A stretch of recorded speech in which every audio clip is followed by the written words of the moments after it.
పోతే ఒక్కరోజు మంచుకున్నా.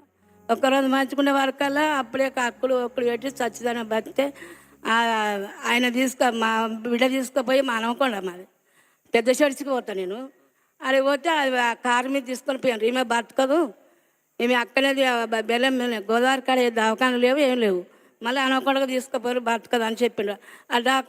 డాక్టర్ ఏం చెప్పిండు, ఈమె కూడా బతకదమ్మా, ఏరే దవాఖాన తీసుకున్నారు అయ్యగారు, మీ చిత్తం దేవుని చిత్తమే అని అయ్యగారు అన్నాడు. డాక్టర్ అన్నాడు.